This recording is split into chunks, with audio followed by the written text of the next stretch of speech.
اعوذ باللہ من الشیطان الرجیم بسم اللہ الرحمن الرحیم۔ Welcome back to my channel نبی کی باتیں اردو اسٹیٹس۔ السلام علیکم ورحمۃ اللہ وبرکاتہ۔ ناظرین، ہم نے سیرت النبی صلی اللہ علیہ وآلہ وسلم قدم بہ قدم پڑھنے کا جو سلسلہ شروع کر رکھا ہے، الحمدللہ ہم نے اس کے 70 ابواب پڑھ لیے ہیں اور آج ہم باب نمبر 71 پڑھیں گے، جس کا عنوان ہے معرکہ احد کا آغاز۔ اسلامی لشکر نے جہاں پڑاؤ ڈالا اس مقام کا نام شوت تھا۔ آپ صلی اللہ علیہ وآلہ وسلم نے یہاں فجر کی نماز ادا فرمائی۔ اس وقت لشکر میں عبداللہ بن ابی بن سلول بھی تھا، یہ منافق تھا۔ اس کے ساتھ 300 جوان تھے، یہ سب کے سب منافق تھے۔ اس مقام پر پہنچ کر عبداللہ بن ابی نے کہا، آپ نے میری بات نہیں مانی اور ان 9 عمر لڑکوں کا مشورہ مانا، حالانکہ ان کا مشورہ کوئی مشورہ ہی نہیں ہے۔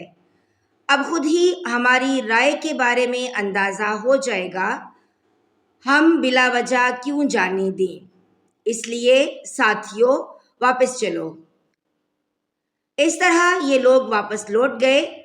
اب حضور صلی اللہ علیہ وآلہ وسلم کے ساتھ صرف 700 صحابہ رہ گئے۔ اس روز مسلمانوں کے پاس صرف 2 گھوڑے تھے، ان میں سے ایک حضرت صلی اللہ علیہ وآلہ وسلم کا تھا اور دوسرا ابو بردہ رضی اللہ تعالیٰ عنہ کا تھا۔ شوت کے مقام سے چل کر آپ صلی اللہ علیہ وآلہ وسلم نے احد کی گھاٹی میں پڑاؤ ڈالا۔ آپ صلی اللہ علیہ وآلہ وسلم نے پڑاؤ ڈالتے وقت اس بات کا خیال رکھا کہ پہاڑ آپ صلی اللہ علیہ وآلہ وسلم کی پشت کی طرف رہے۔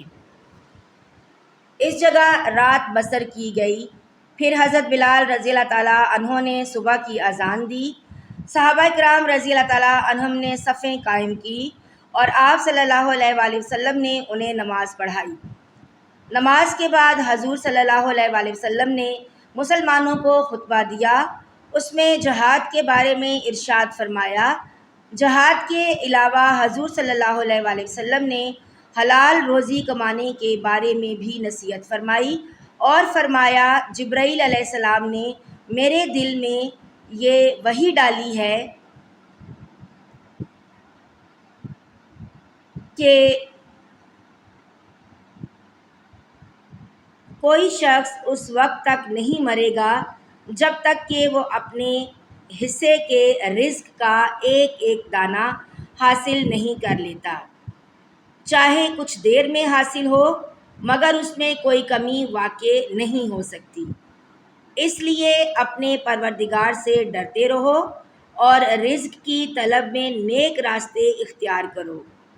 ایسا ہرگز نہیں ہونا چاہیے کہ رزق میں دیر لگنے کی وجہ سے تم اللہ کی نافرمانی حاصل کرنے لگو۔ آپ صلی اللہ علیہ وآلہ وسلم نے یہ بھی ارشاد فرمایا، ایک مومن کا دوسرے مومن سے ایسا ہی رشتہ ہے جیسے سر اور بدن کا رشتہ ہوتا ہے۔ اگر سر میں تکلیف ہو تو سارا بدن درد سے کانپ اٹھتا ہے۔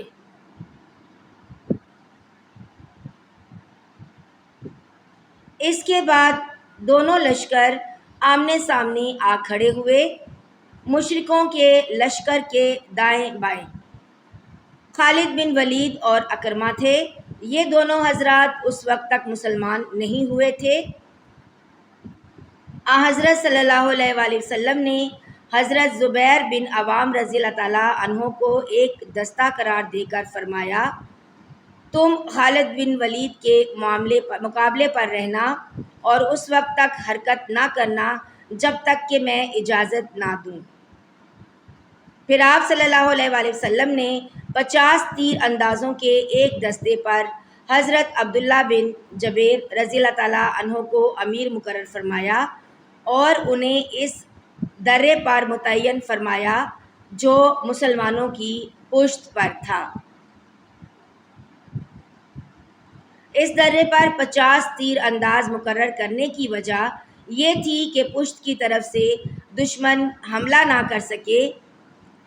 حضور اکرم صلی اللہ علیہ وآلہ وسلم نے ان 50 تیر اندازوں سے فرمایا، تم مشرکوں کے گھڑ سوار دستوں کو تیر اندازی کر کے ہم سے دور ہی رکھنا، کہیں ایسا نہ ہو کہ وہ پشت کی طرف سے آ کر حملہ کر دیں، ہمیں چاہے فتح ہو یا شکست، تم اپنی جگہ نہ ہلنا۔ اس کے بعد حضور صلی اللہ علیہ وآلہ وسلم نے ایک تلوار نکالی اور فرمایا، کون مجھ سے یہ تلوار لے کر اس کا حق ادا کر سکتا ہے؟ اس پر کئی صحابہ کرام اٹھ کر آپ صلی اللہ علیہ وآلہ وسلم کی طرف لپکے، لیکن آپ صلی اللہ علیہ وآلہ وسلم نے وہ تلوار انہیں نہیں دی۔ ان حضرات میں حضرت علی رضی اللہ تعالیٰ عنہ بھی تھے۔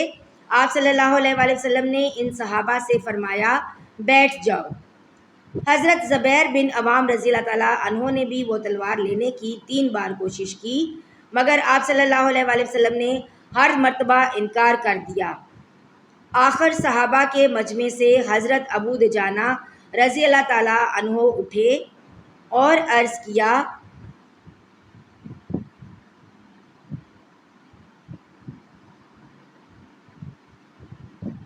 میں اس تلوار کا حق ادا کروں گا۔ آپ صلی اللہ علیہ وآلہ وسلم نے وہ تلوار انہیں عطا فرما دی۔ ابو دجانہ رضی اللہ تعالیٰ عنہ بے حد بہادر تھے، جنگ کے دوران غرور کے انداز میں اکڑ کر چلا کرتے تھے۔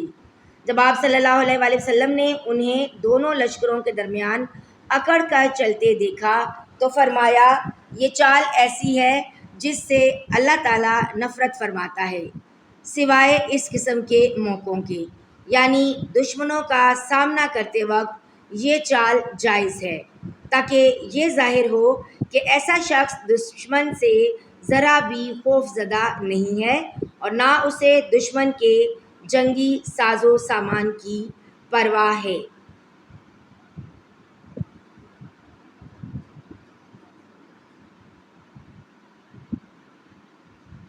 پھر دونوں لشکر ایک دوسرے کے بالکل نزدیک آ گئے۔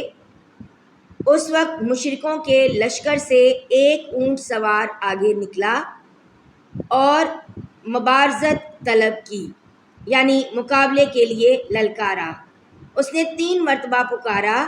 تب حضرت زبیر بن عوام رضی اللہ تعالیٰ عنہ اسلامی صفوں سے نکل کر اس کی طرف بڑھے۔ حضرت زبیر رضی اللہ تعالیٰ عنہ اس وقت پیدل تھے، جبکہ دشمن اونٹ پر سوار تھا۔ اس کے نزدیک پہنچتے ہی حضرت زبیر رضی اللہ تعالیٰ عنہ ایک دم زور سے اچھلے اور اس کی اونچائی کے برابر پہنچ گئے۔ ساتھ ہی انہوں نے اس کی گردن پکڑ لی۔ دونوں میں اونٹ پر ہی زور آزمائی ہونے لگی۔ ان کی زور آزمائی دیکھ کر حضرت صلی اللہ علیہ وآلہ وسلم نے ارشاد فرمایا، ان میں سے جو پہلے نیچے گرے گا وہی مارا جائے گا۔ اچانک وہ مشرک نیچے گرا، پھر حضرت زبیر رضی اللہ تعالیٰ عنہ اس پر گرے۔ گرتے ہی انہوں نے فوراً ہی اس پر تلوار کا وار کیا اور وہ جہنم رسید ہو گیا۔ حضرت صلی اللہ علیہ وآلہ وسلم نے حضرت زبیر رضی اللہ تعالیٰ عنہ کی تعریف ان الفاظ میں بیان فرمائی، ہر نبی کا ایک حواری یعنی خاص ساتھی ہوتا ہے اور میرے حواری زبیر ہیں۔ پھر آپ صلی اللہ علیہ وآلہ وسلم نے ارشاد فرمایا، اگر اس مشرک کے مقابلے کے لیے زبیر نہ نکلتے تو میں خود نکلتا۔ اس کے بعد مشرکوں کی صفوں میں سے ایک اور شخص نکلا، اس کا نام طلحہ بن ابو طلحہ تھا۔ یہ قبیلہ عبدالدار سے تھا۔ اس کے ہاتھ میں پرچم تھا۔ اب اس نے اجازت طلب کی۔ اس نے بھی کئی بار مسلمانوں کو للکارا۔ تب حضرت علی رضی اللہ تعالیٰ عنہ مسلمانوں کی صفوں میں سے نکل کر اس کے سامنے پہنچ گئے۔ اب ان دونوں میں مقابلہ شروع ہوا۔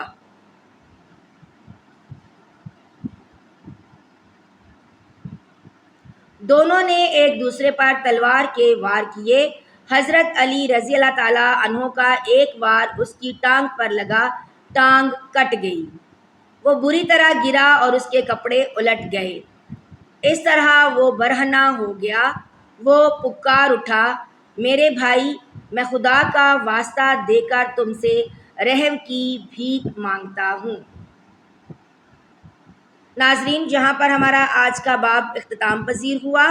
اگر آپ ویڈیو دیکھتے ہوئے یہاں تک آپ پہنچے ہیں تو چینل کو سبسکرائب کرتے ہوئے جائیے گا، ویڈیو کو لائک اور شیئر کرنا مت بھولیے گا۔ اللہ تعالیٰ میرے اور آپ کے مرحومین کی بلا حساب مغفرت فرمائے اور انہیں جنت الفردوس میں اعلیٰ مقام عطا فرمائے، آمین یا رب العالمین۔